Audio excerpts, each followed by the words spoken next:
Hello, welcome back to Just Marys.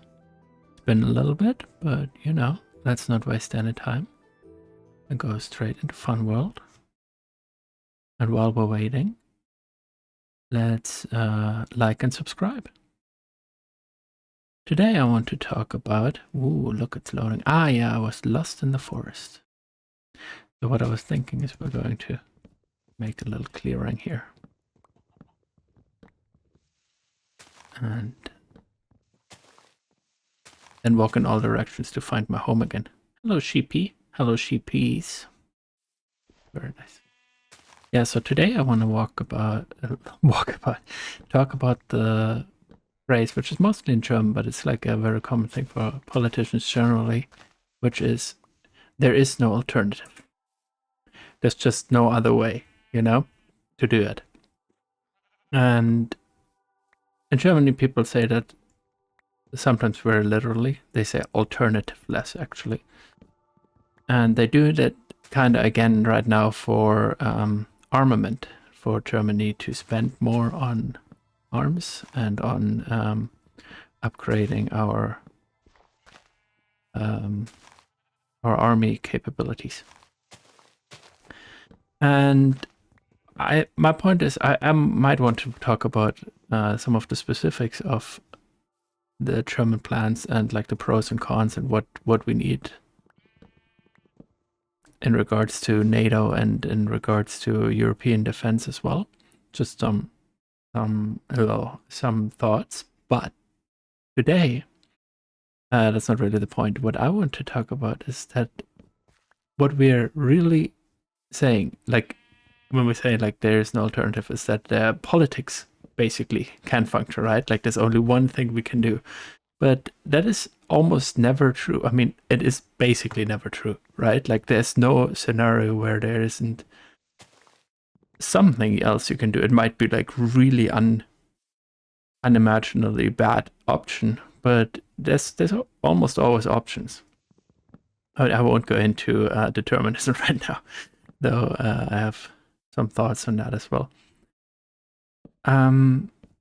So one second, do I even have any? Oh, not ideal. But yeah, so basically the idea of politics is that you discuss between different options and you decide upon it, right? Like that's you argue for what you want to do, and someone else might argue for something else. And then you just, oh, that was dangerous as fuck. That is even more dangerous. Holy shit.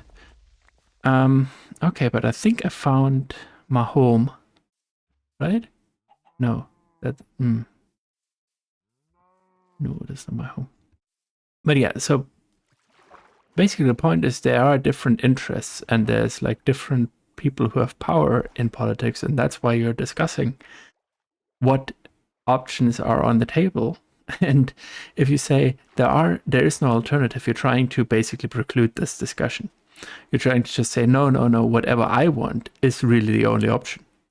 And I mean, it is always exactly what these politicians wanted to start with.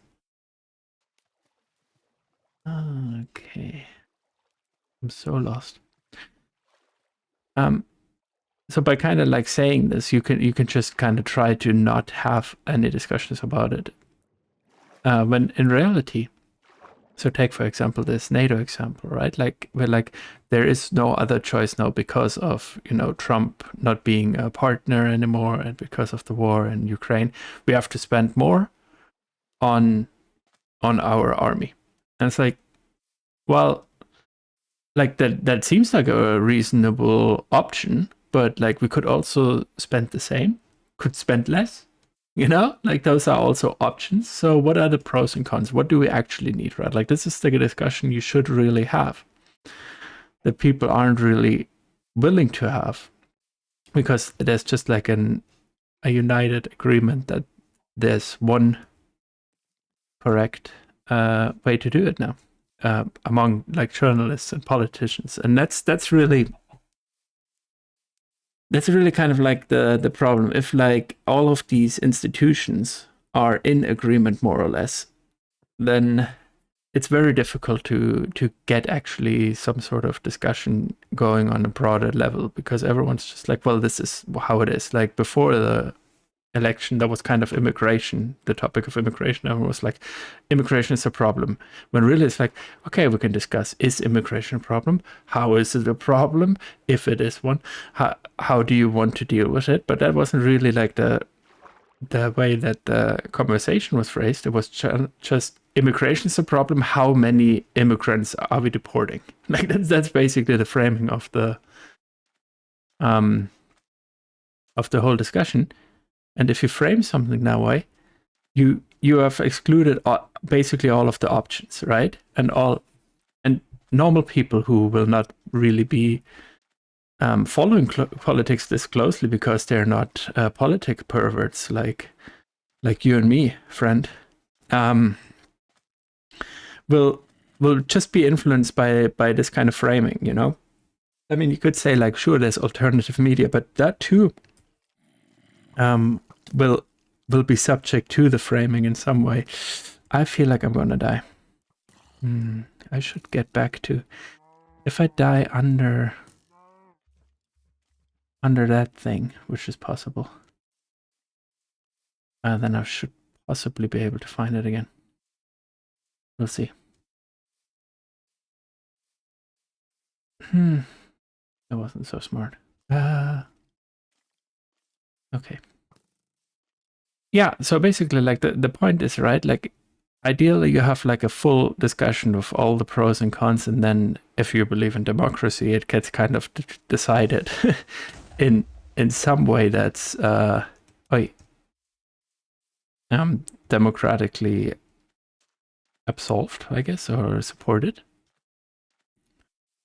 I just really don't like that kind of phrase where we try to exclude all of these options, especially because it's usually like in certain interests. Like, talking more about this army deal as well. It's like, well, kind of like what's also implied. It's like, well, and the normal people have to suffer more. We have to take maybe we have to lower their wages, and they have to work more. And people who can't work, they will be forced to live on even less, or we will try to force them to take jobs that are really not acceptable in any sense.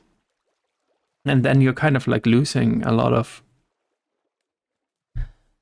what makes a society actually good, right? And you're just saying like, well, this is without any other option, but it is, right? It really is. So don't be like, don't let people lie to you about this. There are always multiple options, and come to the conclusion that you think is best by looking at your interests and have nothing to eat.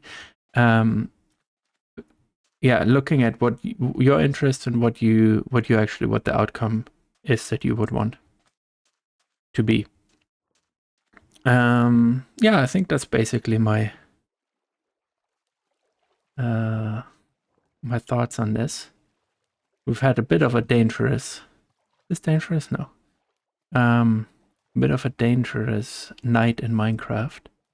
Let me know what you think, whether there are things that are without alternative, whether you can think of some other examples where politicians try to insinuate that there are no other options. Oh, God. And yeah, I think that might be a good place to stop this. I don't know how long I talked. I don't think that long. It's just a short one today.